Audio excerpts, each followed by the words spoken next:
What's up, everyone, and welcome to another Rust electrical tutorial. I'm Austin, and today I'm going to be talking about a question that I get very frequently, especially since the recent electrical update, and that is, do I need the Nih Core? Do I still need the Nih Core? Is there an update to the Nih Core?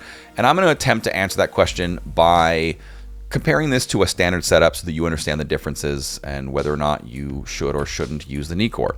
And so just real quick to get started, I'm going to show you the update. This was put out by the creator himself, I believe, on Discord, and it's simply the replacement of the splitter and the blocker. As far as settings go, I'll get more into that when I'm over here, but power mapping, right now this is 3 because you're forced to 2 here and you need 1 here. Once, the April 2024 anyway. Next month, if they update this, if they release the update to the branch where you're allowed to have 1 coming out of the branch, you'll set this to 2 instead. So you'll have 1 here and 1 here. And that's really it. So we'll cover that more here in a moment. So we're going to get started with a standard setup. And I simply have 10 turrets here maxed out. That's 100 rust watts, 100 active usage. You'll see I have 100 active usage on this battery. And I've got a root power. I've got a power bank here, which is essentially just root power sources. I've got a wind turbine up here, some solar panels back there, all combined with root combiners to a single output that I call a power bank.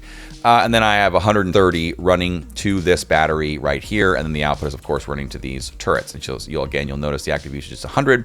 And this is the basic setup. So all you have to do in this situation is note what your active usage is, and you're just going to plug it in here to determine how much root power do you need to maintain this battery such that it stays, either not depleting, but either at an equivalence point or charging.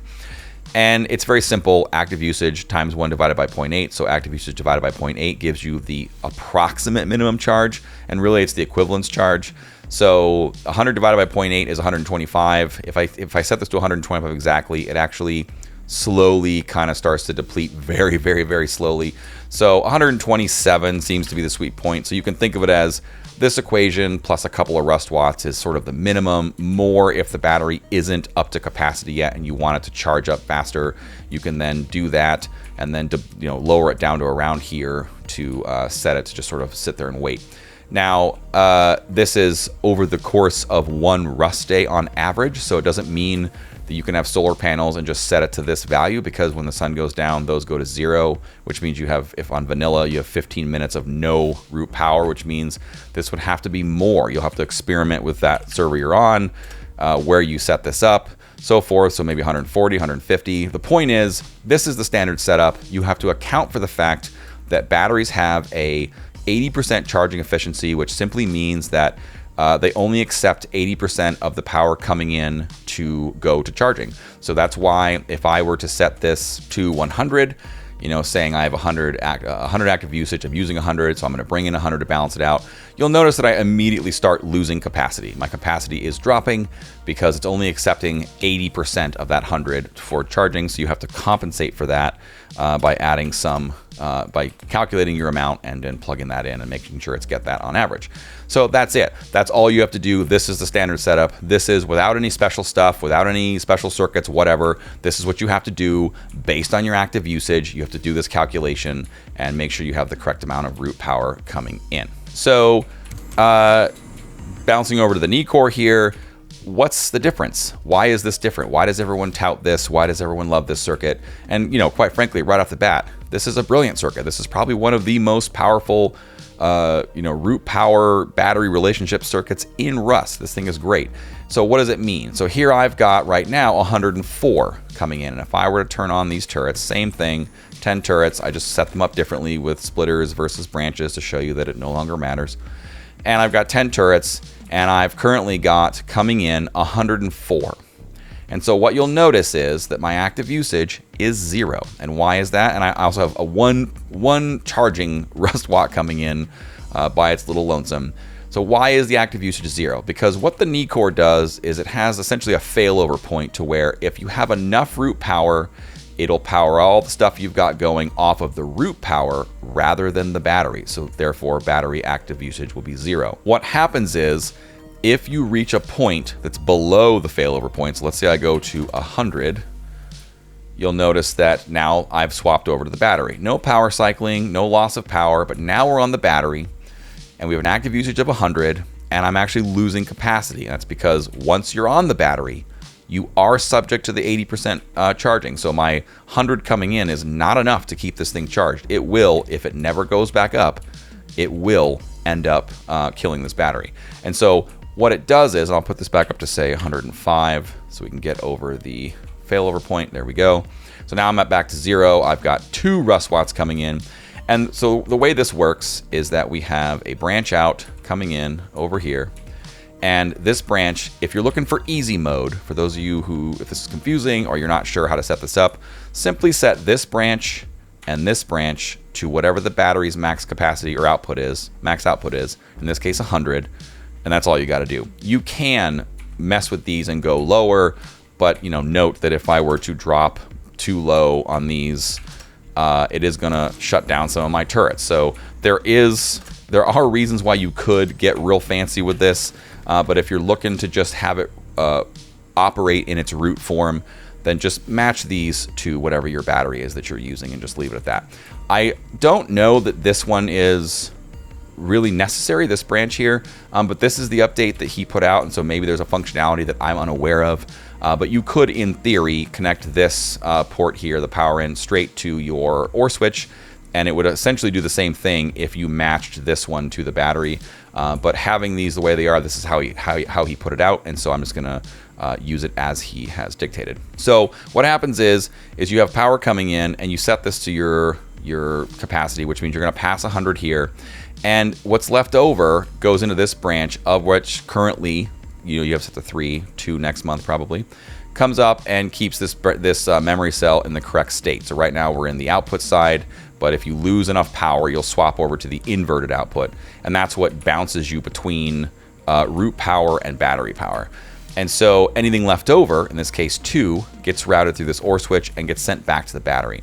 This is one of the brilliant things about this circuit, is that when you are above the failover point, the battery could have lost, say, a bunch of power. Let's say I drop down to 80 for some reason, and so now we're going to swap over the battery. We're off of root power now, and I only have 80 coming in to charge. That's clearly not even close to enough, and I'm going to start losing capacity. So okay, so that's bad.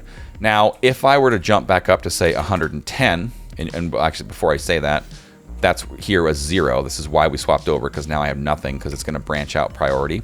That's how this works. So now if I come back up to say 110, now I'm back over on the root power active usage is 0. So you can see the memory cell is now back over here. And what I have here is 10. We're going to divert 3 away from that, and we're going to have 7 coming out to run back to the battery for charging.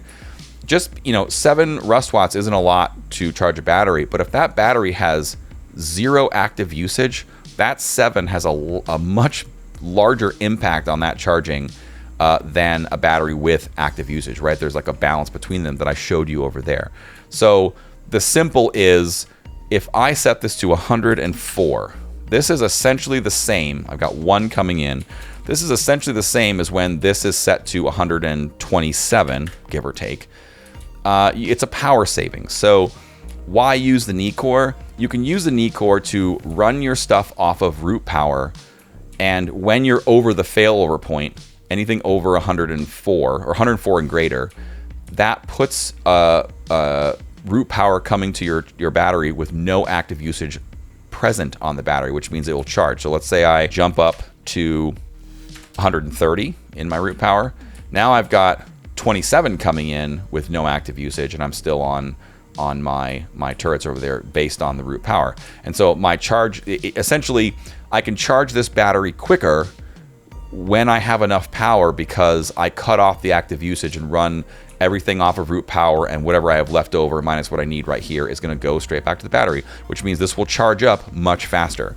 So that's essentially how the Nih Core works, is you have a failover point, you have your root power coming in. If you're over a certain amount based on the battery you're using, it's going to run everything off the root power, and anything left over is going to go to tend the battery. So you need less root power to keep this going than you need over there. So what it comes down to, and this is the question that I get all the time, is, do I need this? Why would I need this? What's the bonus of doing the Nih Core over the standard setup? So as far as the update goes, it didn't affect the Nih Core at all. It made it easier and cheaper, but its efficacy as a circuit, its usefulness as a circuit was affected 0% because of the electrical update. All it did was make it easier to build and easier to power map. That's it.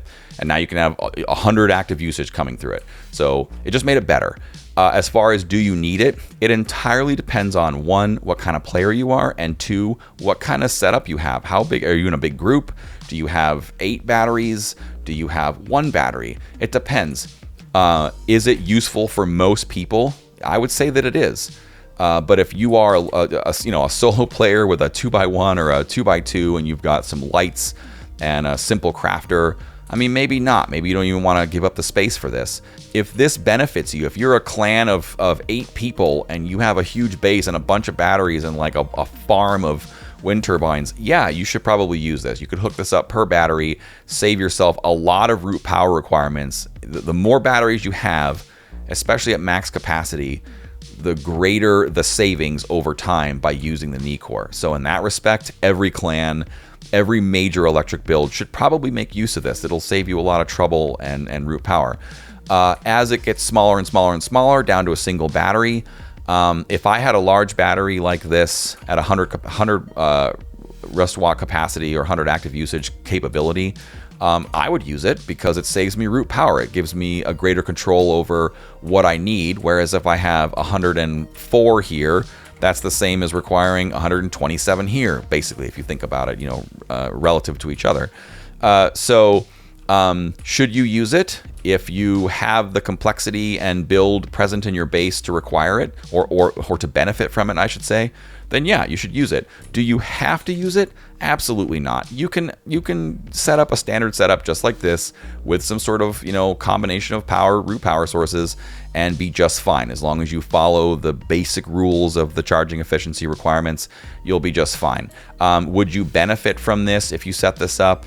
Yeah, it makes you a little safer, but it is by no means required. I mean, I've gotten some comments on the channel where people are pretty charged about, why do we have all this? And why do we say, use all this stuff when you can just use a root power and straight to a battery? If that's what you like, I mean, you do you, man.